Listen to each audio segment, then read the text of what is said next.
প্রতিটি ব্যক্তিকে আত্মসমীক্ষা করতে হবে। আজ আমরা আত্মসমীক্ষা করি না, কারণে আমরা পাপের দিকে অগ্রসর হচ্ছি। আমরা যদি আত্মসমীক্ষা করতাম তাহলে পাপের দিকে আমরা অগ্রসর হতাম না, বরং নেক পথে, সৎ পথে, হক পথে, সত্য কথা বলার পথে আমরা অগ্রসর হতাম। আমাদের এটাই হচ্ছে সবচাইতে দুর্নীতি বা দুর্বলতা।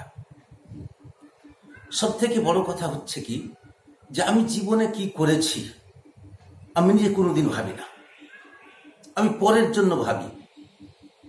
যেমন আমি কত জনার হক বিনষ্ট করেছি, কত জনাকে মিথ্যে কথা বলেছি, কত জনার উপরে জুলুম করেছি, কত জনার উপরে অত্যাচার করেছি, কত জনার উপরে আমি অশান্তির আগুন দাও দাও করে জ্বালিয়েছি, কত জনার আমি একজয়ী করেছি, পর নিন্দা পর চর্চা করেছি, মুখের দ্বারাই তাকে অশ্লীল ভাষা প্রয়োগ করে কষ্ট দিয়েছি, হাতের দ্বারাই কত কষ্ট দিয়েছি, পাঁর দ্বারাই কত কষ্ট দিয়েছি, এবং আমি চোখে মুখে আমার সার্বঙ্গীন যাবতীয় অঙ্গ প্রত্যঙ্গে আমি কষ্ট দিয়ে মানুষের সাথে আমি বদ আচার বদ অভ্যাস করে আমার অভ্যাস এমনই নোংরা, এমনই আমার চরিত্র বিনষ্ট হয়ে গেছে যে আমি নিজের দিকে তাকাচ্ছি না যে আমি কোন পথের পথিক। আমি তাকাচ্ছি কি, যে আব্দুর রহমান তো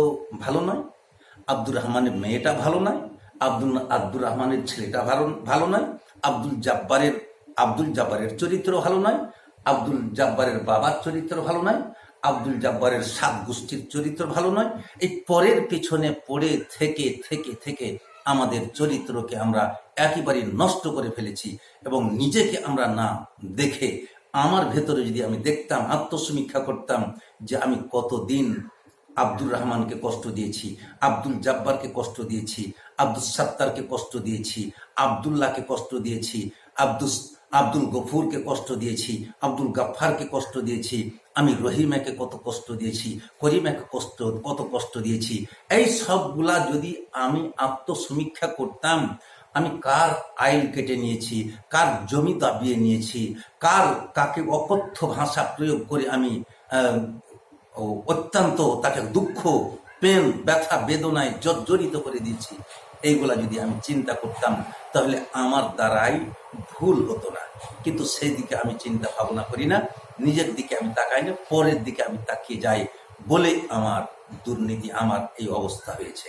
ভাইরা আমার, তাই আসুন একবার দেখি হযরতে উকবা বিন আমির রাদিয়াল্লাহু তাআলা আনহু থেকে বর্ণিত, তিনি বলেন, এক দিবস আমি রাসূল সাল্লাল্লাহু আলাইহি সাল্লামের দ্বারস্থ হলাম। রাসূল সাল্লাল্লাহু আলাইহি সাল্লামকে গিয়ে আমি জিজ্ঞাসিলাম, মান নাজাত ইয়া রাসূলুল্লাহ, হে আল্লাহর রাসূল, আমি পরিত্রাণ কি করে পাবো? একটু পরিত্রাণের পথ আমাকে দিন। কোথায় পরিত্রাণ আছে? কোন আমলটি করতে গেলে আমি নাজাত পাবো, মুক্তি পাবো, একটুখানি আমাকে বলে দিন।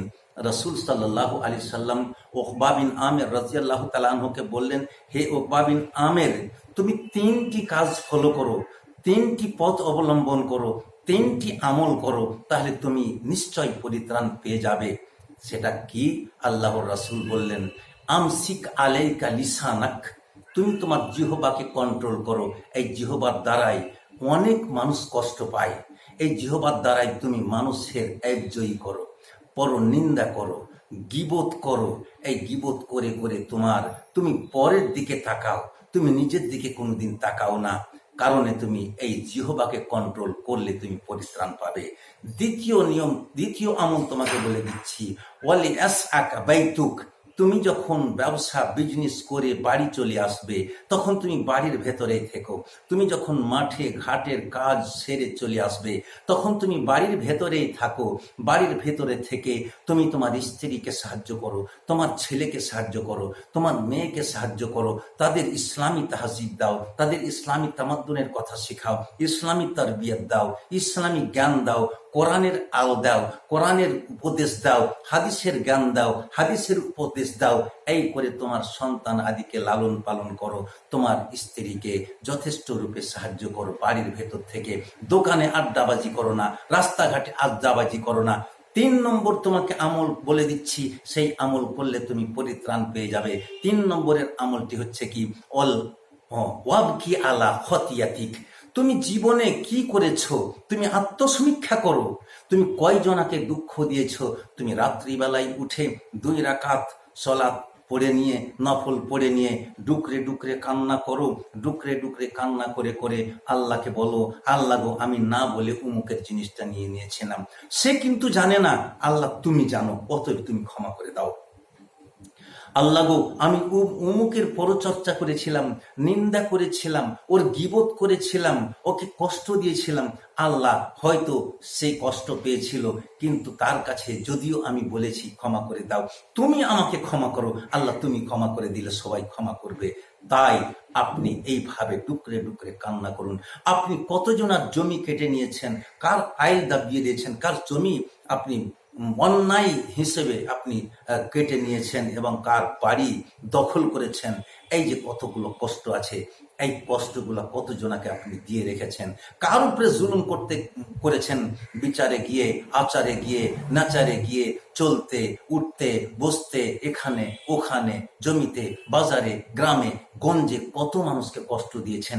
ওইগুলা একটা একটা করে তন্ন তন্ন করে ভেবে ভেবে চিন্তা গবেষণা করে আপনি আল্লাহর কাছে ক্ষমা প্রার্থী হন। আল্লাহর কাছে ডুকরে ডুকরে কান্না করুন, আল্লাহ আপনাকে ক্ষমা করবে।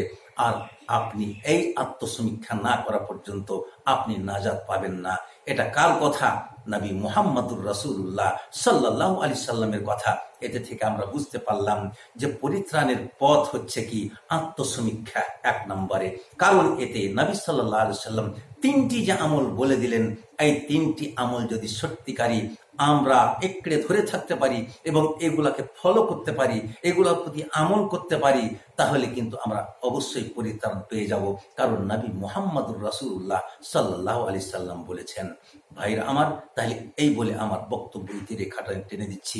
আমাদের সকলেরই এই নিয়ম হওয়া উচিত যে আমরা পরের দিকে না তাকিয়ে আমরা নিজের দিকে তাকাবো, যে আমি কোন পথের পথিক,